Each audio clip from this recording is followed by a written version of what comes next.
భారత్ యుద్ధానికి సిద్ధమైపోయింది. దాడి ఎప్పుడైనా జరగొచ్చు.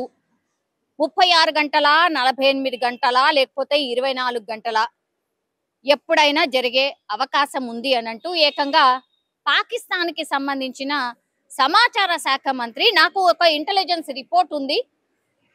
ఖచ్చితంగా భారత్ పహల్గామ్ దాడి ఏదైతే జరిగిందో అందులో పాకిస్తాన్ పాత్ర ఉంది. పాకిస్తానే ప్రేరేపించి ఉగ్రదాడి చేయించింది అనేసి నమ్ముతోంది కాబట్టి యుద్ధానికి సిద్ధమైపోయింది. దాడి జరగొచ్చు. అందుకనే తన సైన్యానికి కూడా పూర్తిగా అధికారాలు ఇచ్చేసింది.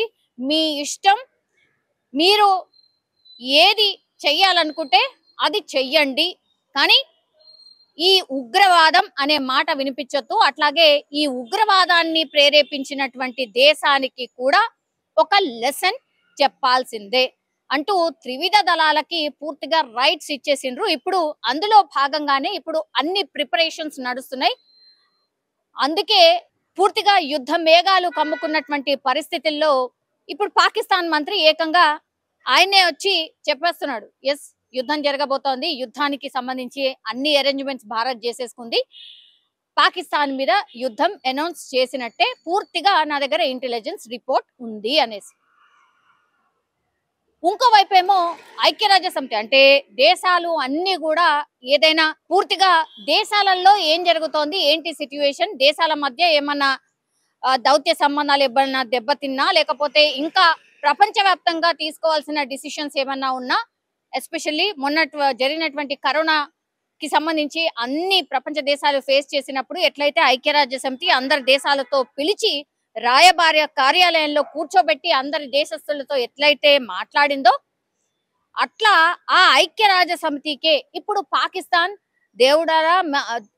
పాకిస్తాన్ ఇప్పుడు దేవుళ్ళారా మమ్మల్ని కాపాడండి, మా మీద కన్నెర చేసింది ఇండియా, కాబట్టి మీరు మధ్యవర్తిగా మాట్లాడండి, యుద్ధానికి పూర్తిగా సిద్ధం అయిపోయింది, మా తప్పేం లేదు, మేమేం చేయలేదు, అయినా సరే మా మీద కుట్రపూరితంగా యుద్ధం చేయడానికి సిద్ధం అయిపోయింది భారత్ అని పాపం పాకిస్తాన్కి సంబంధించిన ఆర్మీ చీఫ్ ఎవరైతే ఉంటారో అట్లాగే ప్రధాని ఎవరైతే ఉన్నారో వాళ్ళు విన్నవించుకుంటున్నట్టు సిచ్యువేషన్ అయితే కనిపిస్తోంది. ఏ తప్పు చేయలేదు, అట్లాంటప్పుడు నువ్వే చెప్పొచ్చు కదా, మేం చేయలేదు, కావాల్సి వస్తే మీరు పూర్తి స్థాయి ఎంక్వైరీ చేయాలి అని అంటున్నారు. కానీ మళ్ళీ వేరే వేరే వాళ్ళు, మీ దేశస్తులు, మీ కేంద్ర మంత్రులు, మీ చీఫ్స్ ఇట్లాంటి వాళ్ళు ఏం మాట్లాడుతున్నారు, మేమేమన్నా భయపడతామా, రండి మేము కూడా సిద్ధంగా ఉన్నాం, ఇట్లాంటి రెచ్చగొట్టే మాటలు ఎందుకు అనాలి? మరి నిజంగానే మీరు ఏ తప్పు చేయకపోతే మీరు ఎందుకని ఐక్యరాజ్య సమితి దగ్గరికి వెళ్ళి మోకరిల్లి మీరు దయచేసి కాపాడండి, మాట్లాడండి అని ఎందుకు బతిమలాడుకోవాలి? మీరు ఏ తప్పు చేయనప్పుడు మీరే భారత్తోని మాట్లాడొచ్చు కదా డైరెక్ట్ గా.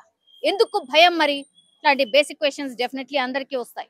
మీరు తప్పు చేశారు కాబట్టే మీరు ఇంకొకరిని శరణు కోరుతూ మధ్యవర్తిగా ఉండమంటున్నారు, యుద్ధం వద్దంటున్నారు. ఎందుకు వద్దు, ఎందుకు చేయొద్దు, ఎంతకని ఓపుకుంటది?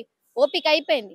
ఇప్పుడు అమాయక ప్రజల్ని అసలు మీ భూభాగమే కాదు, పూర్తిగా ఉగ్రవాదులని మంచిగా డెన్లుగా ఏర్పాటు చేసుకొని మీ దేశంలో ట్రైనింగ్ ఇప్పిస్తారు. ఆ తర్వాత మీ సైన్యమే వీళ్ళు మీ పౌరులే అన్నట్టుగా వాళ్ళని తీసుకుపోయి బంకర్లతో దాచుతున్నారు ఉగ్రవాదులని.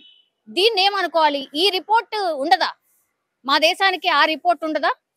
మీ దేశానికి ఇంటెలిజెన్స్ రిపోర్ట్ ఉంది, వీళ్ళు యుద్ధం చేస్తారు అని చెప్తున్నారు కదా, మరి మాకు కూడా రిపోర్ట్స్ అన్ని వస్తాయి కదా మీ దేశంలో ఏం జరుగుతోంది అని.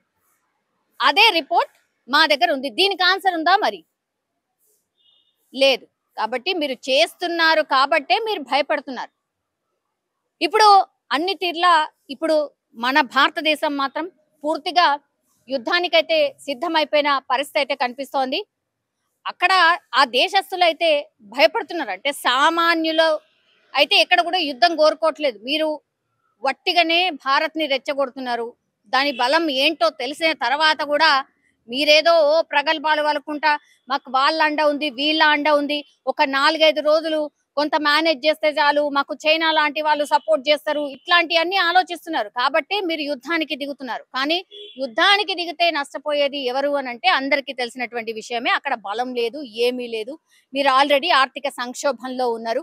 ప్రజలే మీకు మీ గవర్నమెంట్ కి మద్దతు తెలపట్లేదు. అట్లాంటి సిచ్యువేషన్ లో ఏదో యుద్ధానికి మేము సిద్ధంగా ఉన్నాము అనేది ఏదో ముందటికొచ్చి ప్రగల్భాలు పలుకుతున్న సిచ్యువేషన్ అయితే కనిపిస్తోంది. కానీ యుద్ధం జరిగితే మాత్రం పాకిస్తాన్ కి కూడా తెలుసు వాళ్ళే నష్టపోయేది అని. సో ఇప్పుడైతే పూర్తిగా అందరూ చర్చించుకుంటున్న విషయం, అట్లాగే అందరూ ఎదురు చూస్తున్నటువంటి వార్త ఏదైనా ఉంది అని అంటే భారత్ ఏదో చేయబోతోంది.